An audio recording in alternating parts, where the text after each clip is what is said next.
अस्सलाम वालेकुम स्टूडेंट्स। आज के इस वीडियो ट्यूटोरियल में मैं आपसे डिस्कस करूंगा कि एक रिसर्च पेपर का फॉर्मेट क्या होता है, उसमें लिटरेचर रिव्यू कैसे करते हैं, उसकी हेडिंग्स कैसे होती हैं, और उसमें रेफरेंसिंग हम कैसे कर सकते हैं, और उसके डिफरेंट कंपोनेंट्स जो हैं वो भी हम डिस्कस करेंगे, और लिखने के स्टाइल पे भी एक नज़र डालेंगे। तो इसके लिए एपीए स्टाइल का जो सैम्पल पेपर है, मैंने ये एपीए 7th है जो लेटेस्ट वर्जन है, उसके सैम्पल पेपर को मैंने उनकी साइट से डाउनलोड किया है और ये स्टूडेंट पेपर का फॉर्मेट है। तो इस ट्यूटोरियल के बाद आपको ये समझने में आसानी होगी कि अगर आपको कहा जाता है कि आप एपीए फॉर्मेट को फॉलो करें तो आप उसको किस तरीके से अपने रिसर्च डॉक्यूमेंट में अप्लाई कर सकते हैं। और उसके बाद आपको अगर ये कहा जाता है कि आप उसकी रेफरेंसिंग भी यूज़ करें तो वो रेफरेंसिंग भी आप किस तरीके से, उसके क्या फॉर्मेट होता है, वो रेफरेंसिंग के बारे में आपको पता चलेगा। और साथ साथ आपने, जब हम इसको डिस्कस करेंगे तो राइटिंग स्टाइल, जो लिटरेचर रिव्यू का राइटिंग स्टाइल होता है, उस पे भी ज़रा अपनी नज़र रखनी है। तो शुरू करते हैं। और ये देखिएगा कि ये जो कि एनोटेटेड पेपर है, यानी इसमें हर चीज़ जो कंपोनेंट है उसमें डिटेल से बताई गई है। तो मेरा मकसद सिर्फ आपको इसमें गाइड करना, एक फ्लो के साथ हम चलेंगे और साथ साथ मैं आपको गाइड करता रहूँगा। तो सबसे पहले जो भी एक रिसर्च पेपर या रिसर्च प्रोजेक्ट होता है उसमें एक टाइटल होता है। अच्छा, अब ये टाइटल पे भी अगर आप मेरी पहली वीडियो देखें जो मैंने रिसर्च प्रपोजल पे बनाई है, तो उसमें ये कहा गया है कि टाइटल थोड़ा कंसाइज होना चाहिए, लेकिन इतना हो उसके अंदर मटेरियल होना चाहिए कि एक्सप्लेन हो कि बेसिकली वो स्टडी क्या करनी चाह रही है। तो उसके अंदर वेरिएबल्स भी होने चाहिए, और उसके अंदर जो है उसकी जो आप स्टडी कर रहे हैं उस स्टडी के बारे में एक दो वर्ड्स होने चाहिए, और जो आपका सैंपल है या पॉपुलेशन है उसका भी जिक्र हो। तो आप देखें, ये branching paths, a novel teacher evolution model for faculty development. तो फैकल्टी पे काम किया है, एक मॉडल डेवलप किया है स्टडी में, और उस मॉडल का नाम ब्रांचिंग पाथ्स रखा गया है। तो जब फॉर्मेट की बात करें तो एपीए स्टाइल में जो फॉर्मेट होता है वो ये कि बोल्ड होता है, फर्स्ट पेज पे ये टाइटल आता है, सेंटर में होता है, और जो कि टाइम्स न्यू रोमन फॉन्ट में आमतौर पे पेपर लिखा जाता है, तो ये टाइम्स न्यू रोमन फॉन्ट ही है। और उसके अलावा कि ये जो टॉप मार्जिन है उससे 3 to 4 लाइन जो है वो नीचे होता है। तो ये एक स्टाइल है। ये बात आप जहन में रखिए कि आप चाहे रिसर्च कर रहे हैं या किसी और किस्म की डॉक्यूमेंटेशन कर रहे हैं अपनी प्रोफेशनल लाइफ में, जब आप काम करेंगे तो आपसे एक्सपेक्ट किया जाएगा कि जिस किस्म की गाइडलाइंस आपको दी जाए, आप कोई भी रिपोर्ट बनाने में या कोई भी ऑफिशियल डॉक्यूमेंट बनाने में उन गाइडलाइंस के फॉर्मेट को फॉलो करें। उसकी वजह ये होती है कि जब आपको वो फॉर्मेट एक दिया जाता है तो मकसद होता है डॉक्यूमेंट्स को स्टैंडर्डाइज करना। डॉक्यूमेंट स्टैंडर्डाइज्ड हो जाते हैं तो फिर उनको आपस में कंपेयर करना या उनको एक नज़र डाल के उनको समझना आसान हो जाता है, क्योंकि रीडर के ज़हन में होता है कि कौन सी चीज़ कहाँ लिखी होगी, किस तरीके से लिखी होगी। तो वो ऑटोमेटिकली उन चीज़ों से उसकी एक रोशनासी होती है, फेमिलियरिटी होती है, तो वो फेमिलियरिटी की वजह से वो उसको अच्छी तरह समझ सकता है। सिमिलरली रिसर्च में भी ये कोशिश की जाती है कि स्टैंडर्डाइज्ड होनी चाहिए चीज़ें। तो अगर आपको असाइनमेंट में ये कहा जाता है कि आप एक ख़ास फॉर्मेट में उसको सबमिट कराएं, और ख़ास तौर पर रिसर्च के असाइनमेंट में, तो वो बहुत ज़रूरी होता है कि आप उस फॉर्मेट को फॉलो करें। तो वापस आते हैं अपने एपीए स्टाइल के इस फॉर्मेटिव की तरफ, के सबसे पहले ये टाइटल आ गया। उस टाइटल के बाद आप, मैंने कहा था कि इसके ऊपर 3 ब्लैंक लाइन हैं, एक दो लाइंस छोड़ के 2 लाइंस छोड़ के ऑथर का नाम आता है। और चूंकि स्टूडेंट पेपर है तो ऑथर का यहाँ पे डिपार्टमेंट भी आ गया, कोर्स का नाम आ गया, फिर प्रोफेसर का नाम आ गया, और जिस डेट को ये सबमिट कराया गया है वो डेट यहाँ पे आ गई, और यहाँ पे पेज नंबर आ गया।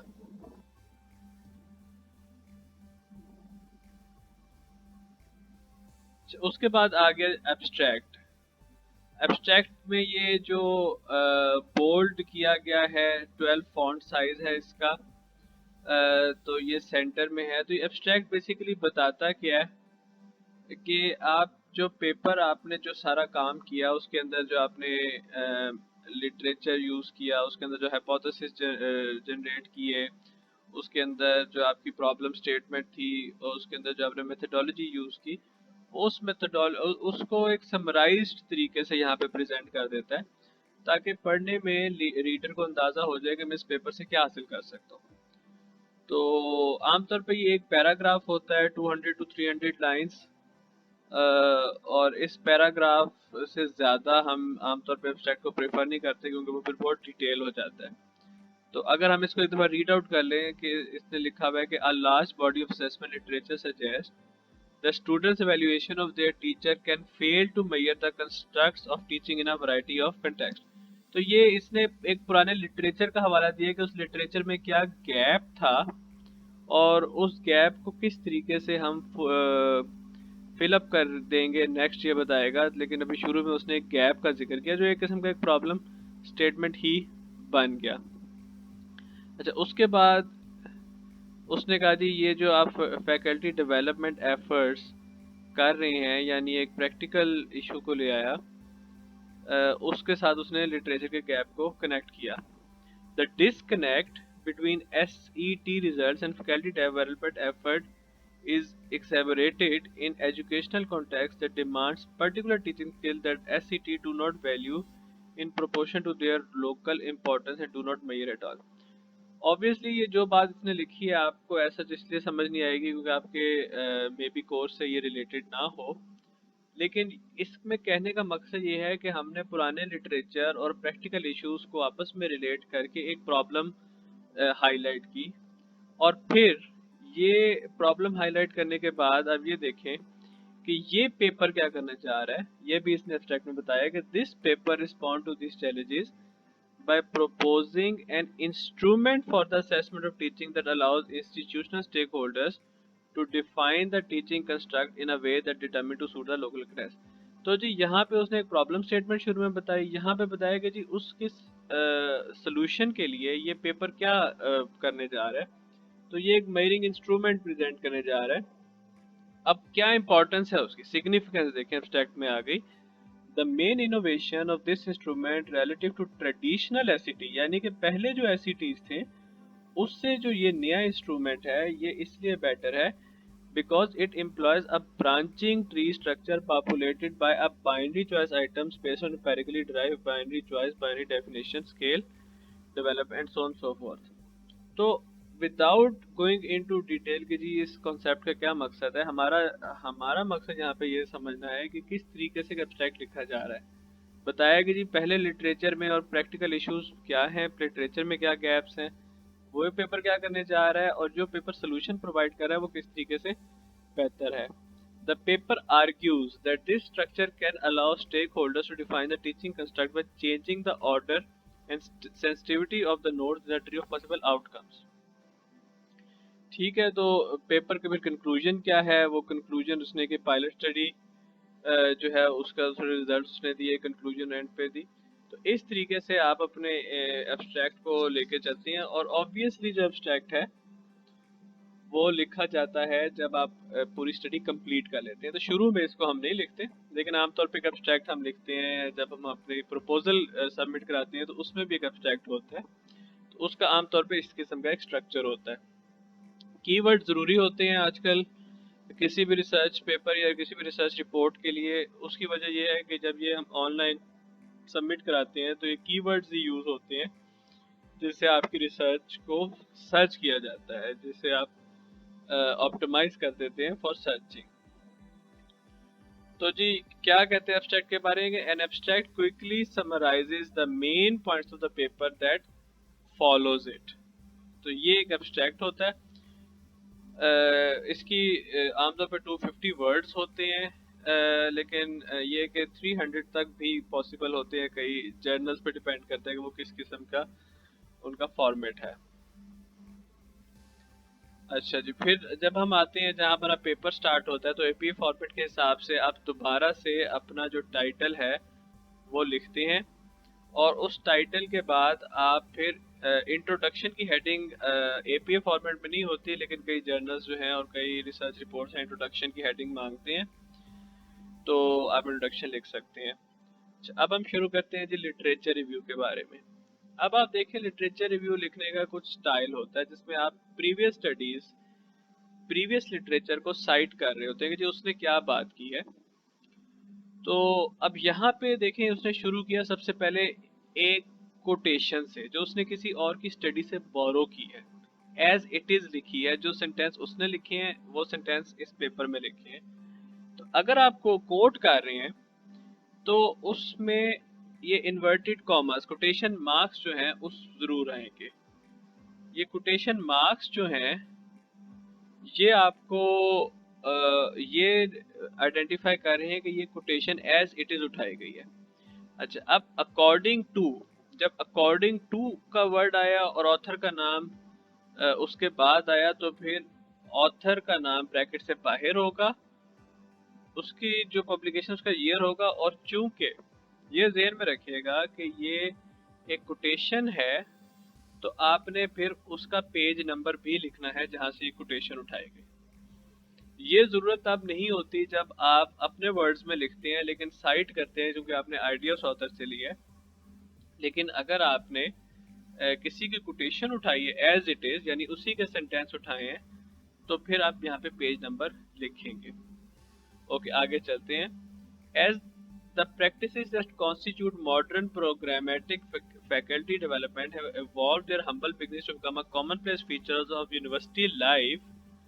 अब ये जो बात है, ये चूंकि लुइस की बात से ही ये यहाँ पे ली गई है, स्टडी में ली गई है। लुइस 1996 ने ये बात इस तरह लिखी थी, लेकिन आपने अपने वर्ड्स में यहाँ पे उसको लिखा, तो फिर ये ब्रैकेट के अंदर ऑथर का नाम और ईयर आएगा, और सेंटेंस के दरमियान में भी आ सकता है बिल्कुल इस तरह एक साइटेशन। अब चूंकि ये आधी बात स्टडी से रिलेटेड थी, अब variety of tactics to evaluate the proficiency of teaching faculty for development purposes have likewise becomes commonplace. These include measures as diverse as peer observation, the development of teaching portfolio and teaching evaluation। तो ये जो faculty evaluation या development की जो भी techniques थी उसके बारे में ये लिटरेचर जो है वो उसमें से एक बात लिख रहा है, उसमें से एक रिव्यू लिख रहा है। अच्छा, अब आप ये कहें कि ये एंड पे यहाँ पे क्यों नहीं है कोई साइटेशन है, तो उसकी वजह ये है कि ऑथर ने ये अपनी ऑब्जर्वेशन से एक बात लिखी है। एज सच उसने किसी एक स्टडी का हवाला नहीं दिया, ये ऑथर की अपनी अंडरस्टैंडिंग है जो उसने यहाँ पे लिखी है। तो ये बिल्कुल कतई ज़रूरी नहीं है कि लिटरेचर रिव्यू में फुल साइटेशंस ही हों या हम स्टडीज़ के हवाले दें। एक्चुअली चूँकि लिटरेचर रिव्यू का मसला होता है डिस्कस करना, क्रिटिकली डिस्कस करना कि प्रीवियस लिटरेचर में क्या काम हो चुका है जो हम टॉपिक सजेस्ट कर रहे हैं उसके हवाले से। तो सिर्फ स्टडी साइट करना नहीं ज़रूरी होता, हमारा मकसद होता है हम उनको क्रिटिकली डिस्कस भी करें। तो अच्छा, आगे अगर आप देखें तो यहाँ पे ये एब्रीविएशन SET, कई एब्रीविएशन ऐसी होती हैं कि जिनके बारे में हम रीडर को नहीं पता होता कि SET का क्या मतलब है। तो जब भी आप कोई एब्रीविएशन यूज़ करें तो बेहतर होता है कि आप अपनी स्टडी में फर्स्ट टाइम उस एब्रीविएशन को डिफाइन कर दें। तो SCT की अगर हो पॉसिबल है कि ऑथर जो उसने SCT यूज़ किया है ये पहले नहीं पता, तो SCT को पहले हमें डिफाइन कर देना चाहिए। तो ये देखें, student evaluation of teacher SET, ये यहाँ पे डिफाइन हो गया। अब रिमेनिंग जो पेपर राइट होगा उसके अंदर ये SET एज इट इज़ लिखा जाएगा। तो ये एक कन्वेंशन है जो रिसर्च में काफ़ी ज़्यादा यूज़ होती है और ये आपको जहन में रखनी चाहिए। अच्छा, अब आगे अगर हम चलें तो ये भी बात यहाँ पे मेंशन्ड है कि कई एब्रीवेशंस ऐसी होती हैं कि जो बहुत वेल नोन होती है, जैसे WHO हो गई या जैसे कुछ साइंटिफिक नोटेशंस होती हैं, तो उनको ज़रूरी नहीं है कि हम डिफाइन करें।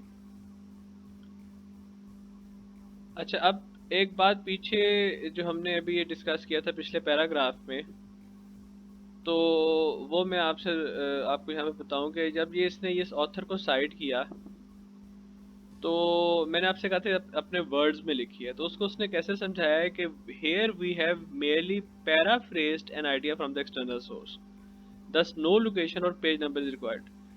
जब वर्ड पैराफ्रेज आ जाए तो उसका मतलब ये होता है कि आपने लिखी तो किसी और के पेपर से बात है उठा के, लेकिन अपने वर्ड्स में, सो दैट्स पैराफ्रेजिंग। उसकी जो लिटरल टर्म है वो पैराफ्रेजिंग होती है। आगे चलते हैं, तो आगे ये देखें कि ये ऑथर का नाम जब एंड पे आए किसी भी सेंटेंस के, तो ऑथर का नाम भी ब्रैकेट में और उसकी पब्लिकेशन का ईयर भी ब्रैकेट में आएगा। अगर दो सोर्सेज हैं, तो अगर दो ऑथर हैं तो फिर क्या होगा कि पहले ऑथर का नाम एंड सिम्पसन ईयर, और अगर दो सोर्सेज हैं यानी दो रिसर्च पेपर से, ये वाली बात जो आप इस पैराग्राफ में देख रहे हैं, ये दो रिसर्च पेपर में से ये आइडिया बोरो किया गया है, तो फिर दरमियान में यहाँ पे एक सेमी कॉलन होगा। फिर अगर तीन स्टडीज हैं तो फिर एक और सेमी कॉलन होगा, और आप इतनी स्टडीज को रेफर कर रहे हैं जब आप लिटरेचर रिव्यू कर रहे हैं। तो ये भी एक स्टाइल है, और चूंकि इसमें ऑथर्स के नाम पैराग्राफ के तकरीबन एंड पे या मिडल में है, और बात ऐसे नहीं शुरू की कि ऑथर को रेफर किया जाए, तो फिर ये दो सारा कुछ ब्रैकेट में ही आएगा। और इस तरीके से हमारा ये लिटरेचर रिव्यू चल रहा है। आप इसको अगर पढ़ेंगे तो आपको समझ आ जाएगी कि ये एक डिस्कशन मोड है, ये एक रिपोर्टिंग मोड नहीं है। यानी आप रिपोर्ट नहीं कर रहे कि किस ऑथर ने क्या कहा, ये एक एक ऐसे स्टाइल में इसको लेके चल रहे हैं, क्रिटिकली एनालाइज कर रहे हैं, और मुख्तलिफ पॉइंट ऑफ व्यूज बयान कर रहे हैं कि जी किसी ऑथर ने इसको किस तरीके से देखा, किसी ऑथर ने इसको किस तरीके से देखा, किसी रिसर्चर का क्या रिजल्ट आया।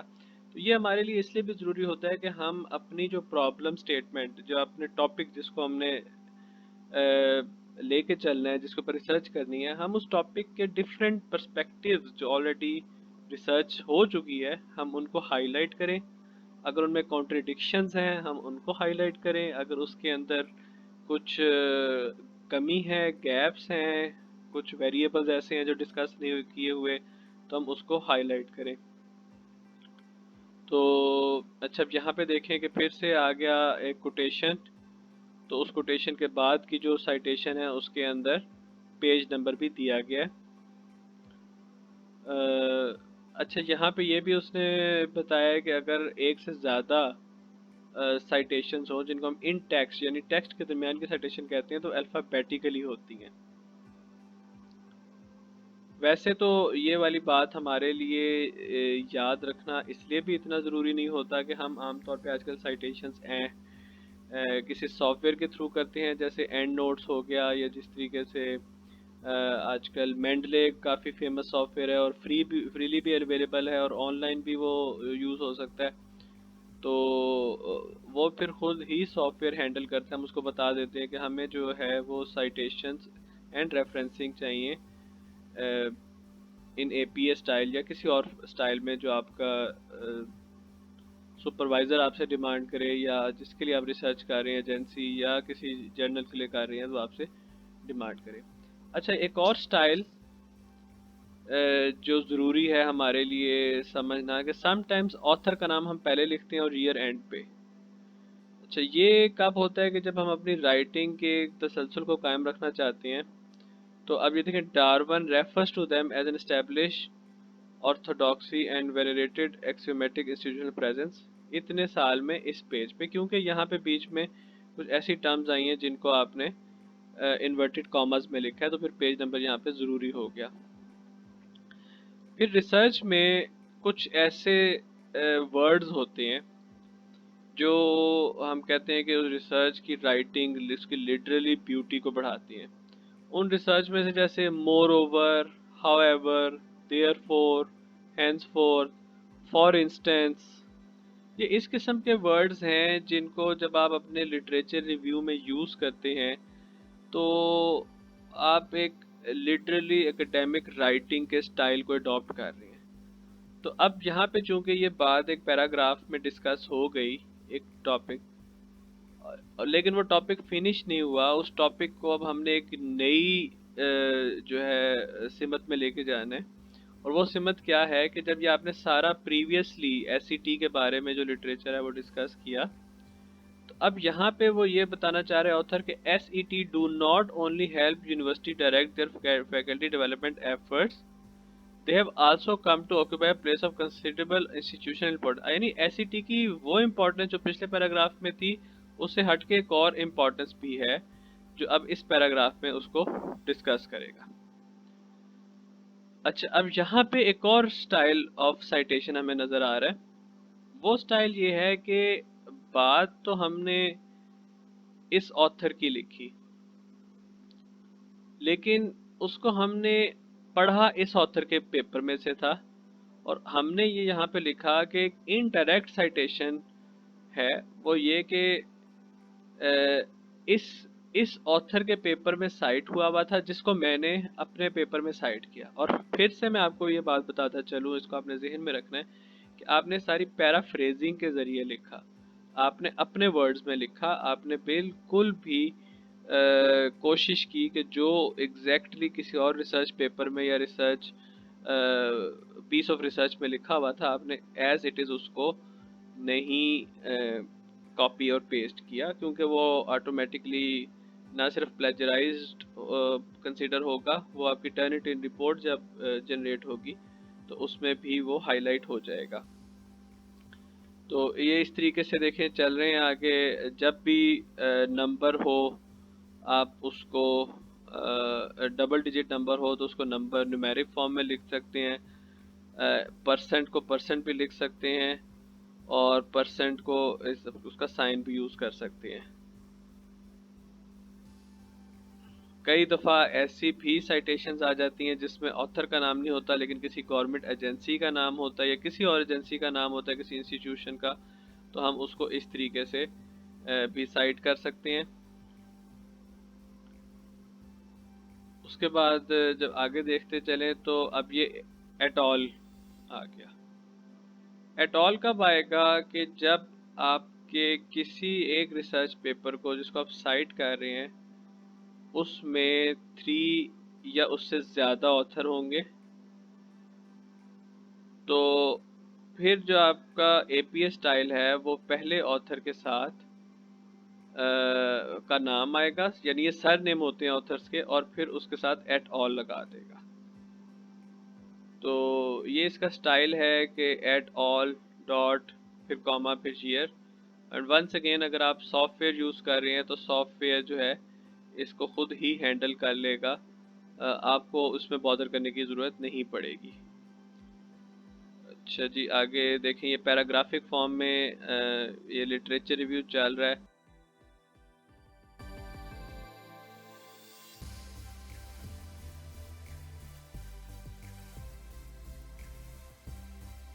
हाउएवर का यूज़ किया। हाउएवर का मतलब है कि अब थोड़ी टोन चेंज हुई कि जी प्रीवियस स्टडीज़ में तो जी ये सारी डिस्कस हुई, लेकिन हाउएवर, ठीक है, मोर ओवर का मतलब ये था कि और मैं अब इसमें डिस्कस करना चाह रहा हूँ। पहले इतना मैंने डिस्कस किया, अब मैं कुछ और पर्सपेक्टिव से इसको डिस्कस कर रहा हूँ। लेकिन जब हाउएवर हमने किया तो हाउएवर का मतलब ये है कि अब हम थोड़ी सी टोन चेंज कर रहे हैं, हम उसको कॉन्ट्रडिक्ट कर रहे हैं या ये बताना चाह रहे हैं कि जो काम पहले नहीं हुआ अब हम वो काम उसको हमने हाईलाइट करना है। So however, while SCTs play a crucial role in faculty development and personal decisions for many education institutions, current approaches to SAT administrations are not well suited to these purpose as they could be। So यहीं पे author ने जब ये not की बात कर दी तो इसका मतलब है कि वो कह रहा है कि there is a gap, there is a research gap and there is a practical gap. So यहाँ पे ये प्रैक्टिकल गैप की जिक्र हो रहा है कि current approaches SAT administrations are not well suited to these purposes as they could be। This paper argues, अब ये हमारा पेपर जी क्या बताने लगा है, that a formative empirical approach to teacher evaluation developed in response to the demands of the local context is better suited for helping institution improve their teachers। तो जी ये जब हाउएवर से उसने बात की, उसने ये पिछले लिटरेचर रिव्यू किया, जाहिर है ये एक पेपर है उसका लिटरेचर रिव्यू थोड़ा सा शॉर्ट होगा। जब हम एक प्रोजेक्ट करते हैं, एक थीसिस करते हैं, एक रिपोर्ट करते हैं, तो उसमें थोड़ा सा एक्सटेंसिव होता है लिटरेचर रिव्यू। तो यहाँ पे हमने कहा जी कि प्रीवियस पेपर्स में जो बात लिखी हुई थी उसका इफेक्ट थोड़ा सा कम है, उसमें थोड़ी सी वीकनेसेस हैं। हमारा पेपर उन वीकनेसेस को इस तरीके से फुलफिल करेगा। इट प्रपोजेस, अब ये क्या प्रपोज कर रहा है जी, हमारे जो रिसर्च है, एक न्यू टीचर असेसमेंट इंस्ट्रूमेंट जो करंट अप्रोचेस को स्ट्रेंथन करेगी, यानी कि कंट्रीब्यूशन है आपके रिसर्च की। अब यहाँ पे जिक्र करते जी कंट्रीब्यूशन है। It also purposes a pilot study that will clarify the distance, और फर्दर ये जो है हमारी कंट्रीब्यूशन होगी जो यहाँ पे हम इस पेपर में प्रीवियस लिटरेचर से हट के, तो ये एक देखें स्टाइल है उसने लिखा कि किस तरीके से मेरा पेपर कंट्रीब्यूट करेगा। एक तो लिटरेचर को भी कंट्रीब्यूट करेगा और दूसरा ये कि प्रैक्टिकली भी इसका फायदा होगा। तो अब ये जो सारा आपने यहाँ पे पहले देखा था, this was basically an introduction. ये जो इंट्रोडक्टरी पार्ट है किसी पेपर का, वो बता देता है कि जी थोड़ी सी पिछली स्टडीज का हवाला दे के वो जो आप जिस टॉपिक पे काम करने जा रहे हैं उस टॉपिक को थोड़ा सा डिस्कस करके उसके बाद ये बता देता है कि किस तरीके से हम ऐड कर रहे हैं उस लिटरेचर में, क्या गैप्स थे और हम उसमें क्या ऐड कर रहे हैं अपने इस स्टडी के जरिए। So the result of this study will direct future efforts to refine the proposed instrument. फिर आ जाता है जी डिटेल लिटरेचर रिव्यू। अच्छा, अब आप ये देखें जो लिटरेचर रिव्यू एक हेडिंग है, ये सेकंड लेवल हेडिंग है, और ये जो आपकी लेफ्ट पे आएगी। अगर ये फर्स्ट लेवल हेडिंग होती जैसे एब्स्ट्रैक्ट थी तो ये मिडल में आती। ये एपीए स्टाइल है, ये आप जेन में रख सकते हैं इसमें कि ये जी सेकंड लेवल हेडिंग है। फिर अगर उस लिटरेचर रिव्यू के अंदर एक सब हेडिंग है, लिटरेचर रिव्यू जब स्टार्ट हुआ तो उसके बाद ये थर्ड लेवल हेडिंग आ गई। इसमें भी आप देखें कि फर्स्ट कैपिटल होंगे सारे लेटर्स हर वर्ड के, लेकिन ये इटैलिक होगी। ये तो डिफरेंस है, ये आपने जहन में रखना है, क्योंकि रिक्वायरमेंट्स हमेशा फॉर्मेटिंग की जो है वो बड़ी स्ट्रिक्ट होती हैं प्रोफेशनल वर्ल्ड में, और उससे भी ज़्यादा स्ट्रिक्ट होती हैं रिसर्च वर्ल्ड में। तो रिसर्च में पब्लिकेशंस के लिए ये वाली रिक्वायरमेंट्स हमेशा हमारे जहन में होनी चाहिए। इवन ये कि आपके जो मार्जिनस हैं डॉक्यूमेंट के, जो 1 इंच अप 1 इंच दोनों साइड्स पे और 1 इंच डाउन है, वो भी एक रिक्वायरमेंट है आपकी एपीए में। फिर आपकी पेज नंबरिंग का होनी चाहिए, ये भी रिक्वायरमेंट है। तो इस तरीके से आपको लिखना आना चाहिए और उसको फॉलो करना आना चाहिए। ये ज़रूरी होता है समटाइम्स आपकी successful publication and successful report writing के लिए। ठीक है जी, अब इंट्रोडक्शन हो गया। इंट्रोडक्शन के बाद हमने अपने रिसर्च का पर्पस बता दिया, उसकी सिग्निफिकेंस बता दी, और मैंने आपको ये भी गाइड कर दिया कि किस तरीके से आप अगर यहाँ पे इंट्रोडक्शन के बाद रिसर्च प्रॉब्लम की हेडिंग भी दे सकते हैं, और आप चूँकि अगर रिपोर्ट लिखने जा रहे हैं तो वो रिसर्च प्रॉब्लम की हेडिंग भी होगी, और फिर आप अपने रिसर्च ऑब्जेक्टिव्स भी यहाँ पे लिख सकते हैं। तो आप इंटरनेट पे सर्च करेंगे तो आपको रिसर्च प्रॉब्लम और रिसर्च ऑब्जेक्टिव्स के फॉर्मेट्स जो हैं वो बहुत सारे मिल जाएंगे, आप उनको फॉलो कर सकते हैं। अच्छा, अब जब लिटरेचर रिव्यू स्टार्ट हुआ तो लिटरेचर रिव्यू ये एक नरेटिव लिटरेचर रिव्यू है। नरेटिव लिटरेचर रिव्यू का मतलब ये है कि आपने जो प्रीवियस स्टडीज़ हैं उनको डिस्कस करना है यहाँ पे, और एक स्टोरी लेके चलनी है। आप इसमें ये भी कर सकते हैं कि आपके जो डिफरेंट वेरिएबल्स हैं उनको वन बाय वन यहाँ पे एक्सप्लेन कर सकते हैं। तो अब यहाँ पे जैसे इफेक्टिव टीचिंग का कॉन्टेक्चुअल कंस्ट्रक्ट, उसने कंस्ट्रक्ट बना दिया इफेक्टिव टीचिंग को, अब उसको डिस्कस कर रहा है। The validity of the instrument this paper proposes is contingent on the idea that it is possible to systematically measure a teacher's ability to teach. So it is possible to measure a teacher's ability of teach. अब यहाँ पे पुरानी studies ने क्या किया, अब उसने ऐसे किया कि उसने स्टडी बाय स्टडी इसको डिस्कस करना शुरू कर दिया। तो सबसे पहले उसने ये एनालाइज किया पहले की स्टडी से, ये एक आइडिया निकाला उसमें कि जो उसने इस पैराग्राफ में प्रेजेंट करते हैं। One core assumption that undergirds many of these conversation is the notion that good teaching has effect that can be observed in terms of student achievement। तो ये चीज पहली इसने यहाँ पे आउटकम निकाला और उसने इसकी सब हेडिंग मेटा एनालिसिस 1 की दे दी, which is fourth level heading. अब इसका स्टाइल भी देख लें कि this is bolded and written in a title case. तो ये फोर्थ लेवल हेडिंग है। ये देखें जी, ये सेकंड लेवल हेडिंग, ये थर्ड लेवल हेडिंग और ये फोर्थ लेवल हेडिंग है। तो ये जो स्टाइल है, दिस इज अगेन मैं इसमें एम्फसाइज करूंगा, दिस इज वेरी इंपॉर्टेंट कि जब भी आप कोई डॉक्यूमेंट लिख रहे हैं तो ये जी इसने बताता है कि आप फिर अच्छा नंबर कैसे आने चाहिए, ये भी अभी मैं आपको बताता जाऊं कि जब भी आप एपीएस स्टाइल का पेपर रख रहे हैं हमेशा 2 डेसिमल प्लेस, तो 0.340 नहीं होगा, ये 0.34 ही होगा। और इसमें ये भी देखें इतनी चीज़ों को स्टैंडर्डाइज किया होता है कि और हमारे लिए चूंकि हर चीज़ जहन में रखनी हो सकता है इस लेवल पे पॉसिबल ना हो, लेकिन हम जितनी प्रैक्टिस करेंगे और जितना गो थ्रू करेंगे तो हमें चीज़ों का पता चलना शुरू हो जाएगा। तो जो क्वांटिटी जिसका नंबर 1 से ज़्यादा हो सकता है उसमें आप 0 लगा सकते हैं। तो ये स्टैंडर्ड डेविएशन है, इसका नंबर 1 से ज़्यादा हो सकता है तो इसमें आप 0 लगाएंगे, लगा सकते नहीं, लगाएंगे। लेकिन जो क्वांटिटी जो 1 से नीचे ही रहती है, जैसे p वैल्यू हो गई, तो उसमें आप डेसिमल से पहले 0 नहीं लगाएंगे। तो ये भी ज़हन में रखना है, ये हमारी फॉर्मेटिंग का बहुत इम्पोर्टेंट पार्ट है। अब इसी तरह के से सेकंड इसमें एक मेटा एनालिटिक स्टडी डिस्कस की है जिसने factors like clarity and setting goals को टीचर्स कॉम्पिटेंसी की पर्सपेक्टिव में डिस्कस किया है। तो ये राइटिंग स्टाइल आप देखते जाएं। एट ऑल का मैं आपको बता चुका हूँ प्रीवियस वीडियो में कि एट ऑल का क्या मतलब है कि we have more than 3 authors, तो फिर फर्स्ट ऑथर के नाम के साथ एट ऑल लगा देता है। इसमें एपीएस स्टाइल की ये खसूसियत है। ये थर्ड मेटा एनालिसिस स्टडी।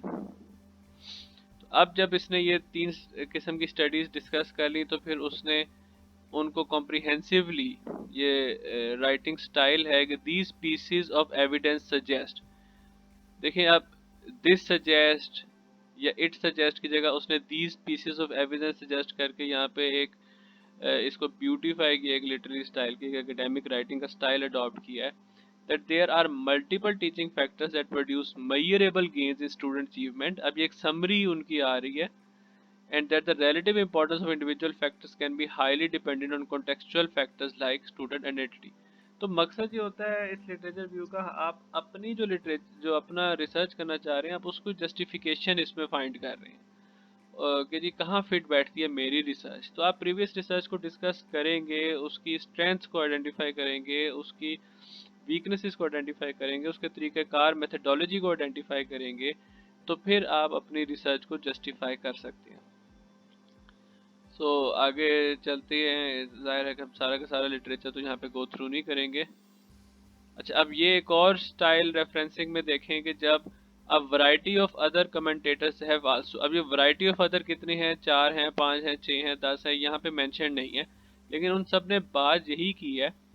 तो आप क्या कर सकते हैं कि उसमें से थोड़ी सी जो एग्जांपल्स हैं वो यहाँ पे लिख के आप कह सकते हैं कि सी एग्जांपल, कि आप इन स्टडीज में बाकी चीज़ें पढ़ सकते हैं। तो सी एग्जाम्पल दिस आप ज़्यादा बात यहाँ डिटेल में नहीं करेंगे, आप ये कहेंगे कि जी आप अगर इसको डिटेल में इस पॉइंट को पढ़ना चाह रहे हैं तो इन स्टडीज़ को रेफर कर दें। The studies described above mainly measure teaching effectiveness in terms of academic achievement।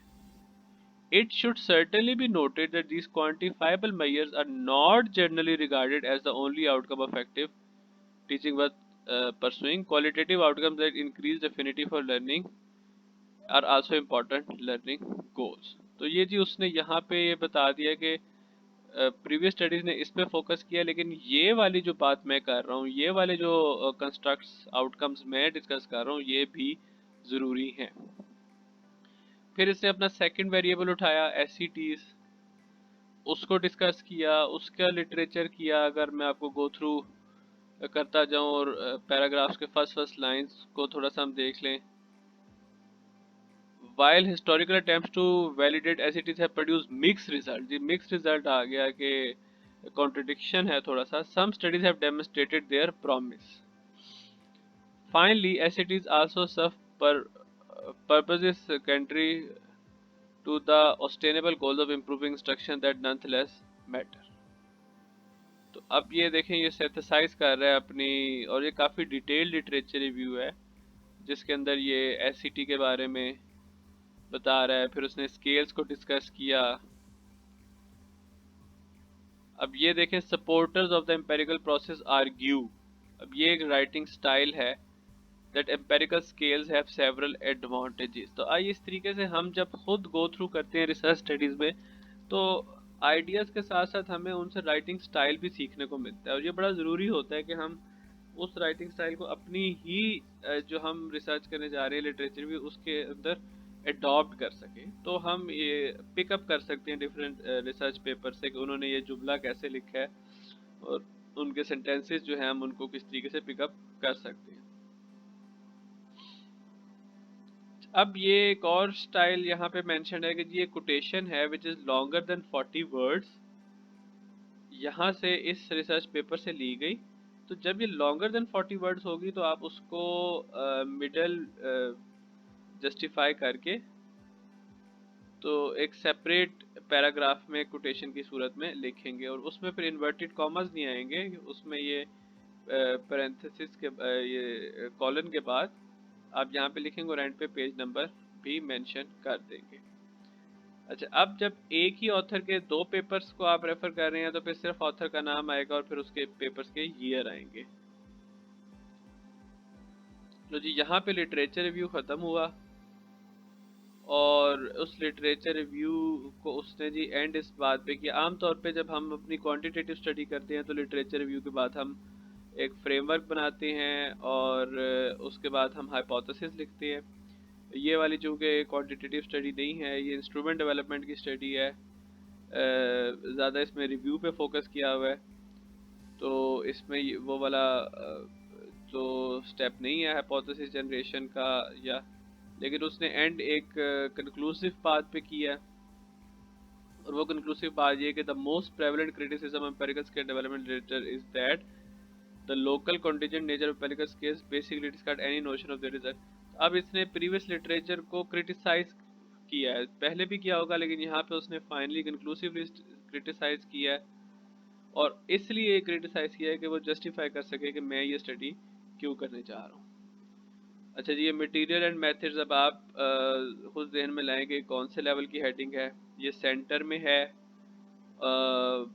तो एब्स्ट्रैक्ट भी सेंटर में था, तो ये है फर्स्ट लेवल हेडिंग। तो this section proposes pilot study. अब ये देखें, मैं अपना मेथड बता रहा है यहाँ पे कि वो जो रिसर्च डिज़ाइन से रिलेटेड होता है।